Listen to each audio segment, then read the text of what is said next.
Fala, nação rubro-negra, sou eu, Fabrício Lopes, aqui do nosso canal Resenha Rubro-Negra, começando com vocês mais um giro de notícias do Mengão Queridão, nesta terça-feira, dia 12 de dezembro de 2023. Nação, e o ano já está indo embora, né? E, com isso, algumas perspectivas do Flamengo para 2024 vão surgindo, as informações vão aparecendo e a gente vai atualizando vocês.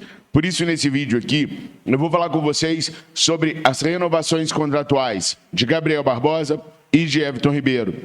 Também vou explicar para vocês o motivo da Caixa ter ficado frustrado com o Flamengo não ter apresentado um projeto sobre aquilo que pretende fazer ao comprar o terreno do gasômetro. Também quero falar com vocês a respeito de revelações que o Flamengo teve nesse Campeonato Brasileiro, que podem sim amenizar e até mesmo ajudar o Flamengo no ano de 2024. Então fica até o final do vídeo para você não perder nenhuma informação sobre o Mengão Queridão. Agora, primeiro, eu quero dar aquela dica básica para vocês sobre a Mais Ágil. Nação, a Mais Ágil é uma empresa especializada em antecipar o seu FGTS. Você que está com aquele problema financeiro, que precisa de uma forcinha para conseguir pagar as contas no final do ano ou nesse começo de 2024, não pode dar mole e tem que entrar em contato com a Mais Ágil o quanto antes. Através do link que está na descrição desse vídeo e no comentário fixado, você começa hoje mesmo a falar com um dos nossos atendentes e começa a resolver suas pendências financeiras. Então não dá mole não, na Mais Ágil a gente confia. Clica no link, conversa com um dos nossos atendentes e trate hoje mesmo de sair dessa pendenga financeira que você tem através da antecipação do seu FGTS. Na Mais Ágil a gente confia. Nação, eu observo muitos comentários de vocês, eu me preocupo muito com as dúvidas que vocês têm. E uma das dúvidas que eu vi crescendo, principalmente no nosso grupo de WhatsApp de membros nos últimos dias, foi com relação ao projeto do Flamengo para a construção de algo no terreno do gasômetro. Vou contextualizar para vocês. O Globo noticiou ontem que o vice-presidente da Caixa ficou frustrado na última reunião com o Rodolfo Landim, por simplesmente o Landim não ter apresentado nenhum tipo de projeto para o que ele pretende construir lá no terreno do gasômetro.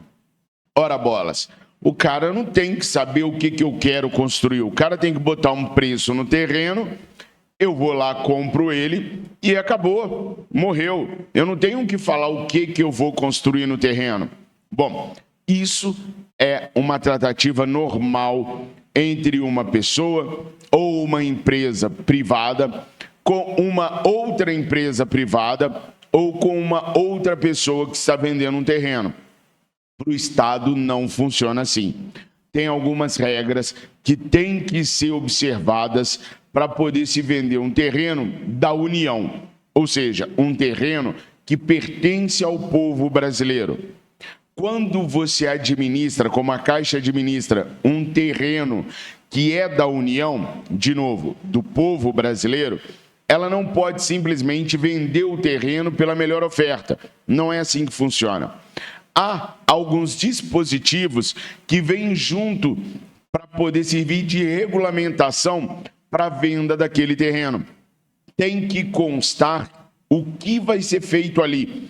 Como aquilo pode beneficiar a população. Não é só uma questão de dinheiro, é uma questão também do retorno que a população vai ter quando aquele terreno não pertencer mais à União. É por isso que a Caixa precisava ter em mãos um projeto sobre aquilo que vai acontecer ali. Uma empresa qualquer, tirando o Flamengo, que for tentar comprar o terreno do gasômetro, ela vai apresentar um projeto de um shopping, ou de construção de casas populares, ou de construção de uma arena mesmo. Enfim, ela tem que apresentar porque a Caixa não é a dona do terreno. Eu sou o dono do terreno. Você é o dono do terreno. O terreno é da União, é nosso, é dos brasileiros.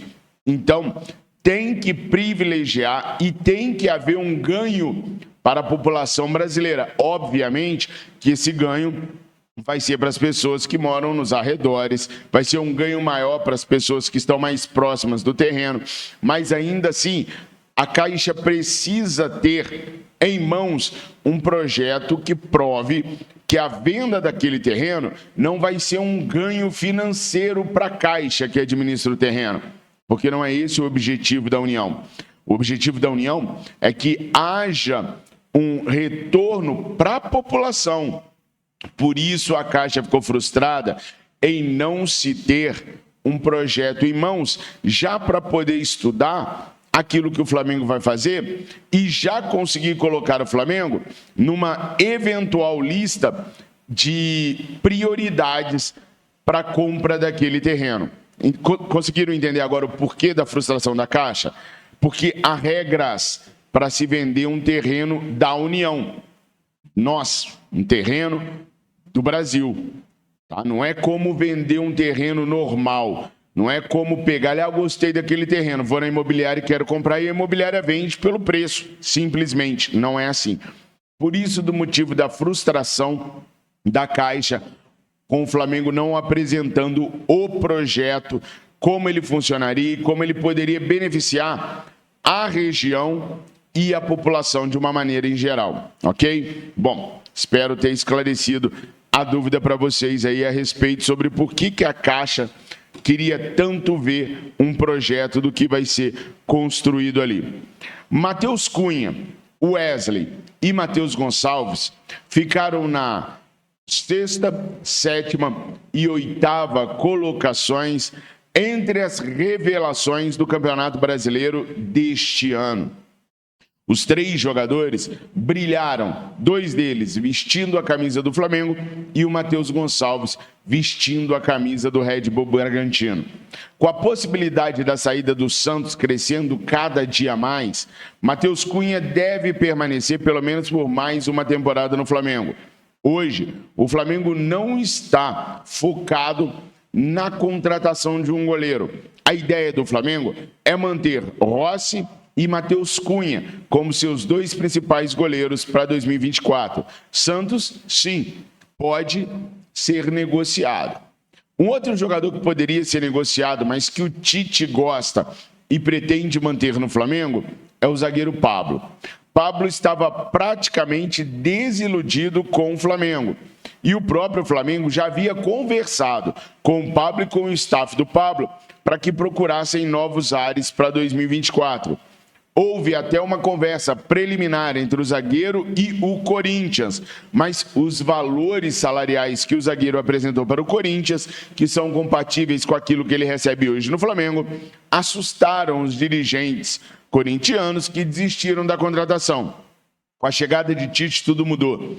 Tite gosta do zagueiro, pretende usar o zagueiro em 2024 e, por isso, o Flamengo não vai se desfazer mais do zagueiro a princípio, para o próximo ano.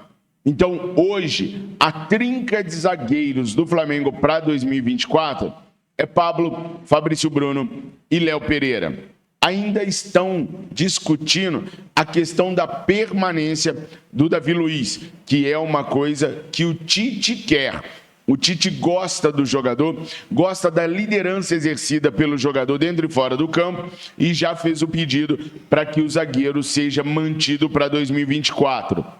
Ainda não há o tal do martelo batido para a situação do Davi Luiz, mas a tendência é que a diretoria rubro-negra acate as decisões que o técnico Tite determinar. Bom, uma informação que saiu no GE ontem é que o Tite quer um jogador para o lado de campo do Flamengo.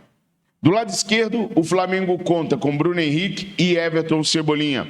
Do lado direito, o Flamengo já conta com Luiz Araújo e com o Gabigol. Com o retorno do Matheus Gonçalves, ele pode ser utilizado também como jogador de lado de campo, tanto pelo lado esquerdo quanto pelo lado direito. Ele atuou dos 2 lados no Red Bull Bragantino e atuou muito bem. Outro jogador que pode atuar pelos lados de campo é Nicolás de la Cruz. Também joga pelo lado esquerdo e pelo lado direito. apesar de que a ideia do técnico Tite é utilizar o De La Cruz mais centralizado, junto com o Arrascaeta, na vaga que um dia já foi do Everton Ribeiro. A informação do GE, para mim, ela não está totalmente certa. Pelo que eu apurei algo diferente. Eu apurei que o Tite pediu alguém para jogar no ataque, mas para o lugar do Pedro, que eu já venho falando com vocês há algum tempo. O Tite gosta do estilo do Pedro, já conversou com o Pedro e o Pedro sabe que ele é o titular da equipe do Tite. Mas o Tite não vê um outro atacante capaz de substituí-lo. Então a informação que eu tenho é diferente da informação do GE, que o Tite pediu um jogador não de lado de campo, mas um outro centroavante para poder substituir o Pedro quando o Pedro estiver fora, com seleção, lesionado, suspenso, enfim. O Tite quer outro atacante. Bom, e nessa perspectiva toda, vocês viram que eu não falei os nomes de Gabigol nem de Everton Ribeiro. Ambos ainda não têm a sua situação definida com a equipe do Flamengo. O Gabriel ontem participou de um podcast e disse aquilo que a gente vem falando com vocês aqui, que ainda não há uma negociação para que o contrato dele seja assinado, porque uma renovação contratual seja assinada. Rodolfo Landim quer esperar para ver como vai ser a produção do atacante no próximo ano. E pode vir a negociar com ele até junho do ano que vem, para ver o que pode realmente oferecer para o Gabriel. Corre o risco do Gabriel assinar um pré-contrato? Corre. Mas quem vai oferecer para o Gabigol aquilo que ele ganha no Flamengo e a estrutura que ele tem no Flamengo? O Everton Ribeiro, por exemplo, já poderia ter assinado o pré-contrato há mais de 6 meses. Não assinou ainda. E o staff do Everton Ribeiro está bem frustrado com aquilo que o Flamengo está oferecendo ao jogador. Apenas 1 ano de contrato a mais, quando eles queriam pelo menos mais 2. O Flamengo também baixou os valores de cláusulas para ele poder receber a mais. Por exemplo, no salário o Flamengo não pode mexer. O salário tem que ser o mesmo. Mas o Flamengo mexeu nos bônus, dificultou as metas alcançadas e rebaixou os valores de remuneração por premiação, o que deixou o staff do Everton Ribeiro bem irritado, porque os caras esperavam uma valorização do jogador que de 2022 para cá não tem mostrado grandes apresentações pelo Flamengo. Inclusive, internamente, há muitos que não queriam nem que o Flamengo oferecesse esse tipo de contrato para o Everton Ribeiro, por acharem que o Everton Ribeiro hoje já não rende e não renderá mais nada do que já rendeu pelo Flamengo. Daí eu pergunto para vocês, vocês se preocupariam em oferecer neste momento algo para o Gabriel, que ontem no podcast disse que o próximo ano pode ser o último dele no Flamengo, e pode mesmo, é o último ano de contrato dele, elogiou muito a torcida do Corinthians, falou que não está satisfeito com a reserva no Flamengo, que deixou o Benfica e a Inter de Milão por não ser utilizado, meio que ameaçando a diretoria rubro-negra. Disse que jogou o ano inteiro machucado, e isso para mim é de uma burrice sem tamanho, tanto do jogador quanto do departamento médico do Flamengo. Por isso eu nunca vou acreditar que o Gabriel jogou 2023 lesionado. Fabrício, por que você não vai acreditar? Porque é burrice. Só ele se queimou com isso. Só ele foi prejudicado com isso. Só ele foi desvalorizado com isso. E o Gabriel é muitas coisas, mas burro ele não é, definitivamente não. Nação, comentem sobre tudo isso que eu trouxe para vocês. O YouTube adora engajamento e comentário é engajamento. Deixa o seu like, se inscreva se ainda não for inscrito, conte sobre o Resenha Rubro-Negra para os seus amigos, mas principalmente comentem bastante, deixem sua opinião aqui nos comentários, que o YouTube vai ver o engajamento grande de vocês e vai recomendar o nosso vídeo para outros virem assistir. Dá essa moral para a gente então, nação. Bom, Essas eram as primeiras notícias que eu tinha para trazer para vocês nessa terça-feira, dia 12 de dezembro de 2023. Eu espero que vocês tenham uma excelente terça-feira. Podem acreditar quando eu digo que eu amo vocês, porque eu amo mesmo. Fiquem com Deus. Saudações rubro-negras.